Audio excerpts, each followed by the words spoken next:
Hello and welcome to this Compatible Comics Review. Today we're going to be looking at Rat Queens number 9.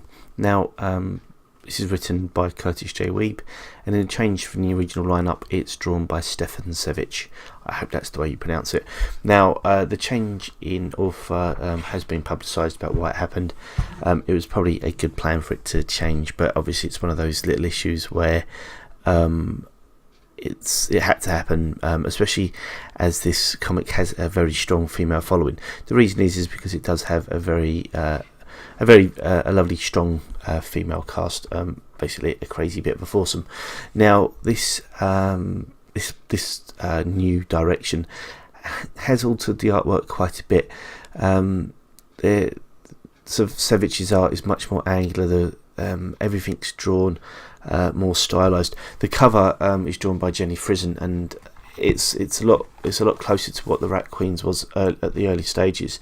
But now all of the characters, you can tell who they are roughly, but they're all drawn a lot more angular, and it gives it a bit more, I don't know, I actually prefer the look. It gives it a bit more realism. Now I will say that there was a couple of images in the first run that were some of my favourite images of the year when Rat Queens was first brought out. But Sejic's art really has seemed to have pushed the comic on that little bit more. So it's not a bad situation, really. I think there's a horrible way to put it, really, but I think Kurtis Wiebe has made the best of a bad situation. Now this comic does follow on from number 8, so we did have the one shot, the Braga one shot, which was excellent, I will say, drawn by someone different. But this is when we start going through. So we start off by learning a little bit about Hannah's past.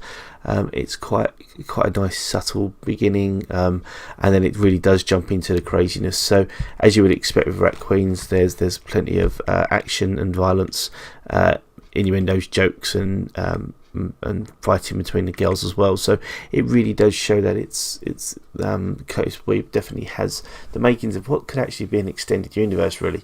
It showed with the Braga one shot that he has got the scope to build upon the four queens themselves and go off in different directions. But for me, I was a bit worried, honestly, about changing artist. But after what I've read, I can't honestly complain, to be honest. I think it works brilliantly, and as you can see from the screenshots on there, they don't hold back. Again, the colours from Sejic, as well as obviously his artwork, is absolutely brilliant.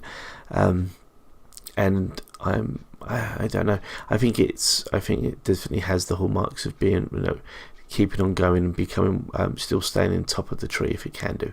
So for me, definitely worth buying and continue with Rat Queens, and it is something that I will lovely jump back on, because we did review the first issue and the first trade, and there's lots of reviews up on the site as well, written, as well as this video once as well. So please don't hesitate to take a look if you haven't gone to Rat Queens before.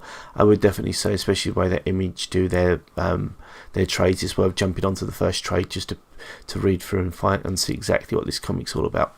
Okay, thank you very much for watching, and good night.